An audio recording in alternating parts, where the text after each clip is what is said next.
안녕하세요 여러분, 오늘도 강민혁입니다. 오늘은 여러분들과 함께 한국출도공사 자기소개서 항목별 작성법 살펴보도록 하겠습니다. 적부로만 진행되다가 자기소개서를 평가한다고 하니까 여러분들 입장에서는 다소 혼란스러울 수 있는데요. 항목이 그렇게 까다로운 부분은 아니기 때문에 제가 오늘 이야기 드리는 방향을 참고하셔서 작성을 할 수 있다면 충분히 여러분들 경쟁력 있는 자소서 완성할 수 있을 거라고 생각이 됩니다. 첫 번째 항목부터 빠르게 살펴보도록 하겠습니다. 직업기초 능력에 해당되는 부분입니다. 팀 내에서 협력하여 목표를 달성했던 경험, 그 과정에서 신뢰를 형성한 방법을 설명해 주세요 라고 나와 있거든요. 평가 의도는 당연히 이 대인관계 능력 안에 있는 팀워크라고 봐주시면 좋을 것 같아요.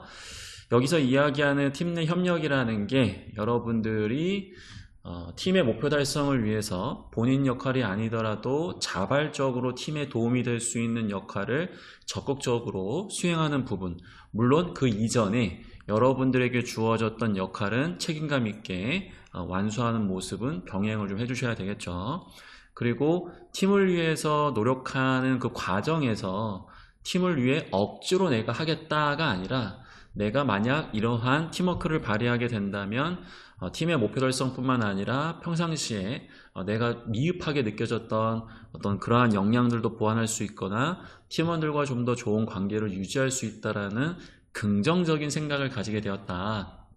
그리고 여러분들이 팀을 위해서 해당 역할을 수행하겠다라고 마음을 먹고 그 역할을 충실히 수행해 줘야 되잖아요. 마음만 먹고 제대로 수행하지 않으면 팀에 도움이 되는 게 아니기 때문에, 그래서 적극적으로 여러분들이 희생하는 부분들을 강조하시는 게 좋습니다.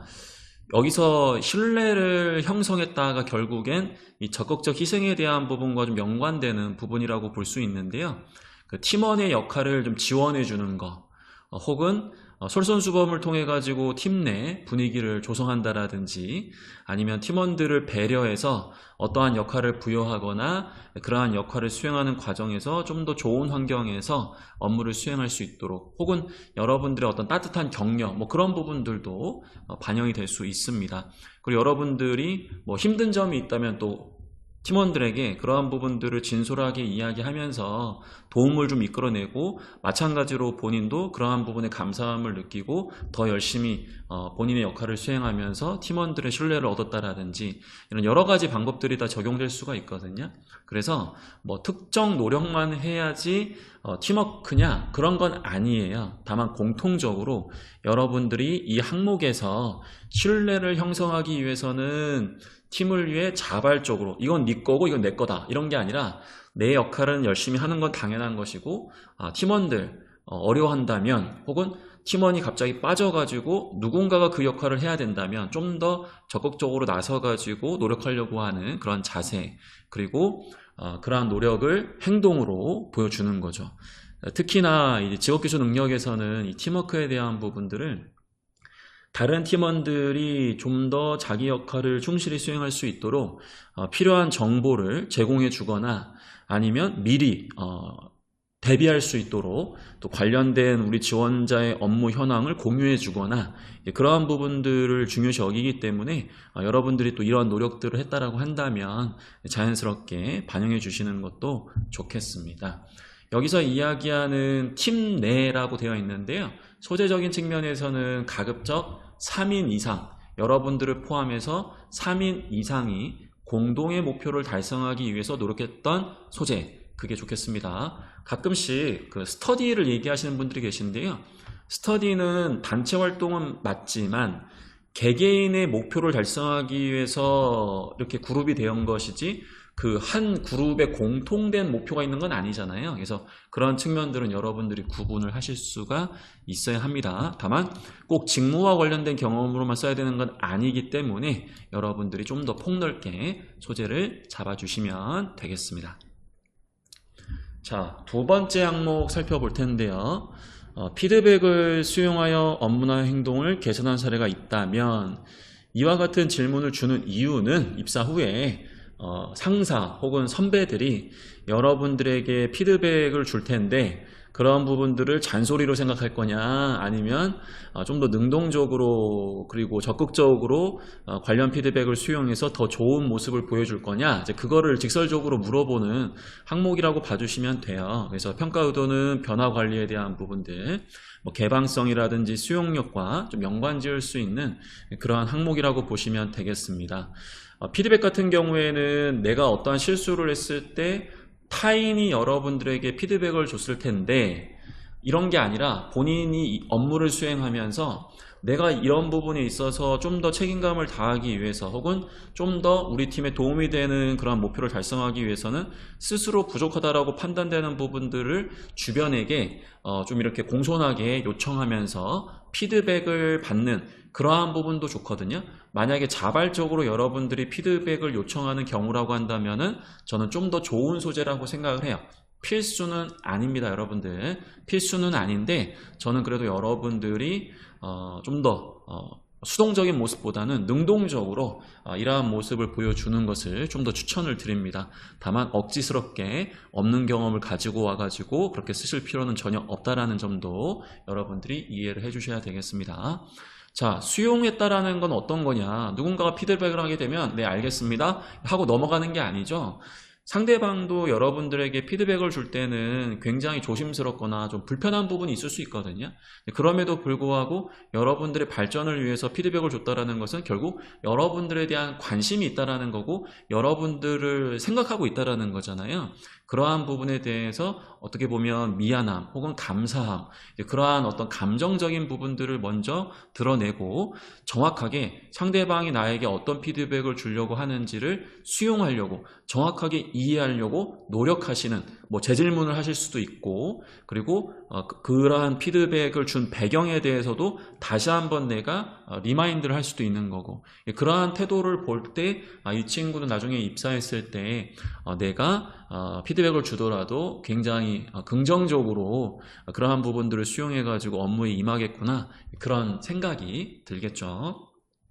업무나 행동 개선 사례인데, 뭐 아무래도 이 업무라고 구분 지었기 때문에 여러분들이 과거에 뭐 아르바이트라든지 인턴이나 계약직이나 아니면 정규직이나 실제로 이 우리가 흔히 이야기하는 사회 내에서 어떤 공동의 목표 달성을 위한 어떤 조직에서 수행했던 경험을 얘기하는 게 좀 더 좋을 수는 있지만, 혹은 행동이라고 되어 있기 때문에 여러 가지 측면으로 해석될 수 있는 부분이라고는 보여져요. 그래서 일단은 소재에서는 마찬가지로 무조건 이게 뭐 공적 경험에서만 갖고 와야 되는 거냐, 그런 건 아니지만 우선적으로 이제 그러한 부분들을 감안하시는 거 참고하시고요.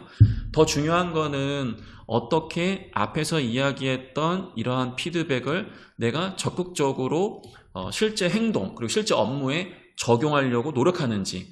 그러니까 그 피드백을 준 사람이 피드백 준 내용만 갖고 내가 적용하게 되면 당연히 100% 안 되겠죠. 왜냐하면 피드백 준 사람도 자기 관점이라는 게 있는 거기 때문에. 그러면 그 관점이 훼손되지 않는 범위 내에서 나에게 맞춤형으로 내가 어떻게 하면 그러한 부분들을 적극적으로 적용할 수 있느냐, 그러한 부분들을 시행착오를 겪으면서 계속해가지고 적극적으로 실행하시고, 또 부족한 부분이 있다라고 한다면은 그 피드백을 준 분한테 다시 한번 양해와 감사함을 가지고 또 이렇게 조언을 좀 듣고, 그런 식으로 여러분들이 점진적으로 좀 더 이러한 부분들을 발전시켜 나가는 모습, 그 부분을 강조해 주셔야 됩니다.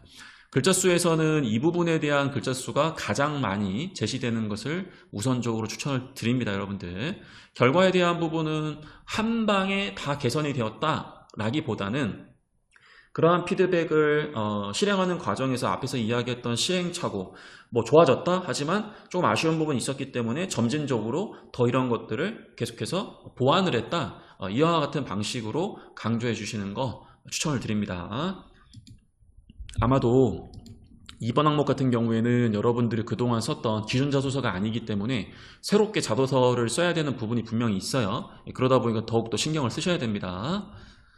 자, 3번 항목에 대한 부분은 뭐 공공기관의 단골 질문이죠. 기존의 방식을 혁신적으로 개선하거나 새로운 방법을 도입해 성과를 낸 경험이 있다면, 자, 설명이 달라. 창의성에 대한 부분인데, 자, 생각을 한번 해보자 이거죠. 한국철도공사에서 가장 중요한 두 가지인가 뭔가요, 여러분들? 첫 번째는 당연히 안전이죠. 두 번째는 이제 정시성을 많이 이야기할 텐데, 안전은 그 어떠한 것과도 대체할 수 없는 가장 중요한 요소입니다. 근데 창의성, 새로운 걸 시도했어. 근데 만약에 사고가 나면 어떻게 하지? 대형 사고로 연결될 수 있잖아요.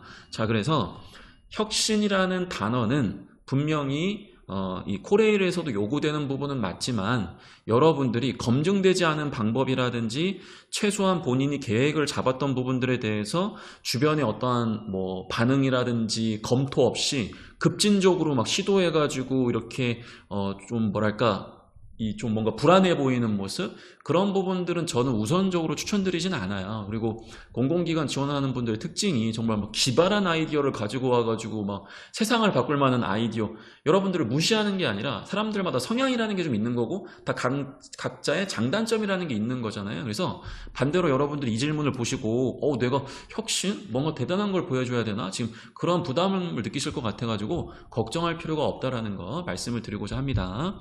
자, 문제 해결 능력에 대한 부분과 창의성을 연결하시면 좋은데요. 일단은 기존의 방식이 어떤 것인지에 대한 부분은 이야기를 해주셔야 되는데 이 부분을 길게 작성하게 되면 글자 수에 대한 압박을 느끼기 때문에 이 부분은 최대한 줄이셔야 됩니다. 자, 그러면 혁신, 개선, 새로운 방법이라고 나와 있는데 남들은 A라는 기존의 방식을 실행하고 있어요. 근데 본인이 봤을 때는 이 방법이 잘못됐다라기보다는 지금 처한 상황에서 문제를 해결하기 위해서 가장 중요한 문제점은 나는 오히려 B라고 생각한다. 혹은 문제의 원인이 B다.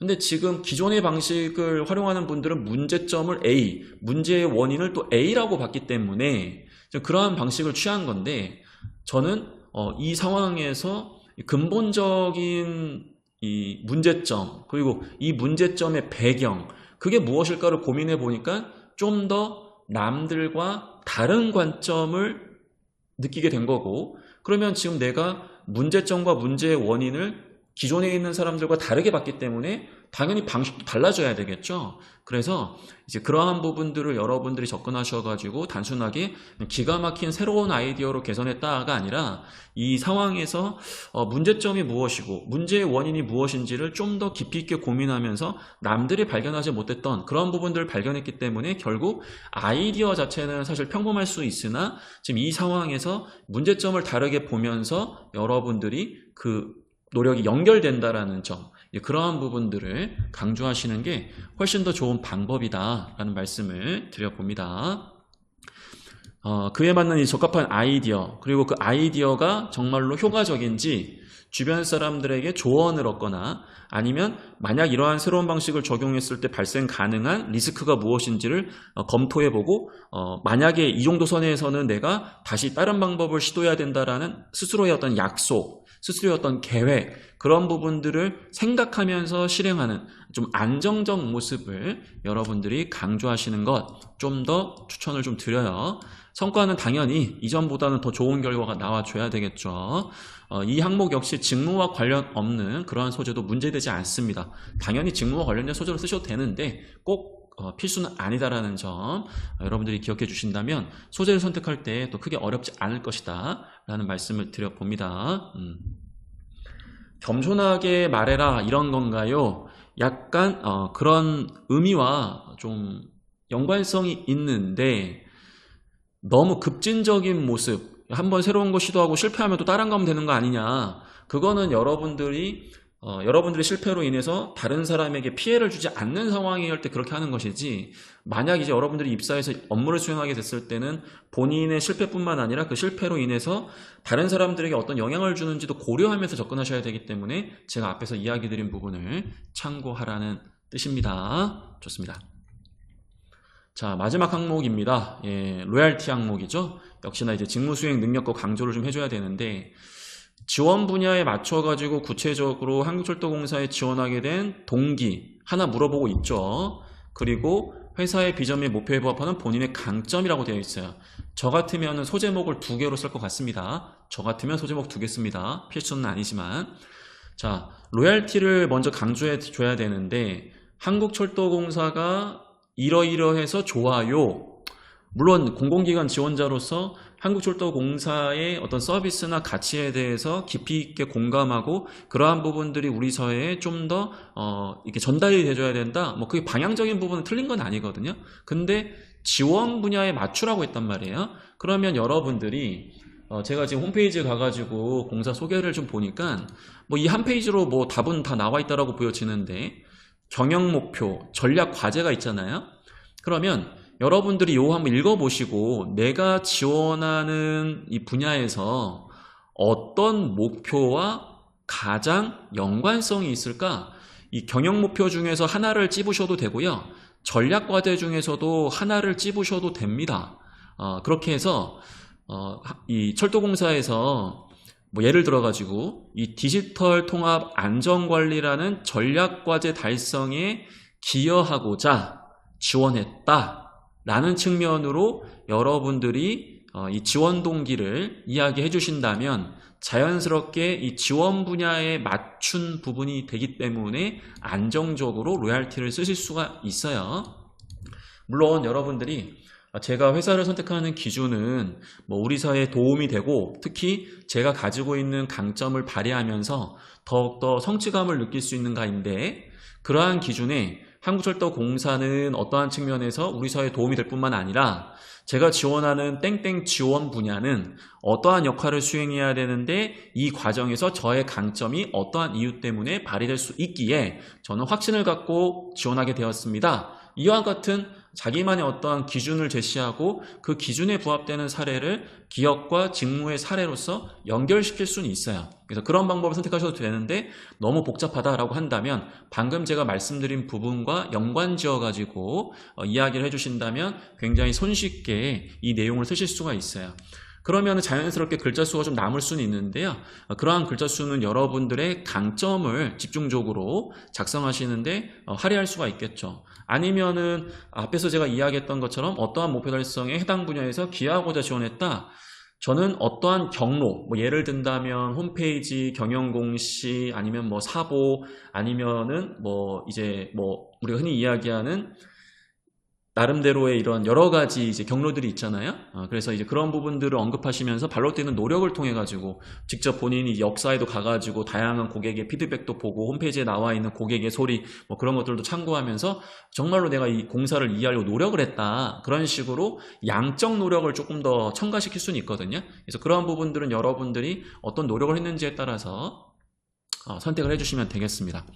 여기서 이야기하는 회사의 비전 및 목표에 부합하는 이게 이제 앞부분에서 이야기했던 것처럼 어떠한 목표 요 부분 있죠? 그럼 이러한 목표를 달성하기 위해서 여러분들이 지원한 직무는 어떤 역할을 수행해야 된다? 이건 이제 직무기술서에 나와 있잖아요, 여러분들. 채용 공고 그 첨부 자료에 직무기술서가 나와 있기 때문에 거기 나와 있는 역할을 제시하시면서 특히 저는 어떠한 강점을 갖고 있다는데 강점이라고 하면 보통은 직업기초 능력 중에 하나 선택하는 건데 앞부분에서 이미 직업기초 능력을 도배했단 말이에요. 그러다 보니까 더 이상 선택할 수 있는 직업기초 능력이 많이 없어요. 그래서 저는 자연스럽게 이 직무수행 능력을 강조하는 게 더 좋다라고 생각을 합니다. 강점이라고 하니까 직무수행 능력 강조가 좀 어려워 보이는데 전체 항목을 고려했을 때는 지금 직무수행 능력을 강조할 수 있는 칸이 없기 때문에 저는 더더욱더 이 항목에서는 여러분들이 지원 분야와 관련된 지식과 스킬과 유사 경험과 경력 이 부분을 강조하시는 거. 그럼 자연스럽게 여러분들이 직무수행 능력을 쌓기 위해서 노력했다는 걸 보여주다 보면 내가 지원한 분야에 필요한 역량이 무엇이고 그걸 파악하기 위해서 그 역량을 쌓기 위해서 단계적으로 이러한 노력을 했다. 이거 자기개발 능력이거든요. 선생님 그럼 자기개발 능력이 직업기초 능력 아닙니까? 맞아요. 자연스럽게 이제 그런 부분들도 녹아져 들어갈 수 있기 때문에 더더욱더 이 직무수행 능력을 강조해 달라는 겁니다. 그런 측면으로 여러분들이 접근해 주신다면 크게 어렵지 않게 작성할 수 있는 기본 항목이에요. 좋습니다. 자, 여러분들 마지막으로 제가 강조할 부분이 지금 채용 공고에 나와 있는 자기소개서 작성 주의사항 있잖아요.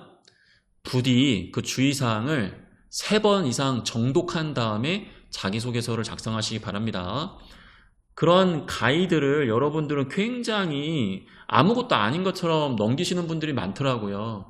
그 과정에서 실수가 엄청나게 많이 발생합니다. 그렇기 때문에 반드시 주의사항에 나와 있는 가이드를 3번 이상 정독하시고 자기소개서를 작성할 수 있도록 당부를 드리겠습니다. 자, 이렇게 해서 여러분들과 함께 자소서 작성하는 방법 살펴봤는데요. 너무 스트레스 받지 마시고 침착하게 자소서 완성하시고 제출까지 해주시면 되겠습니다. 여러분들의 합격을 진심으로 기원드립니다. 감사합니다.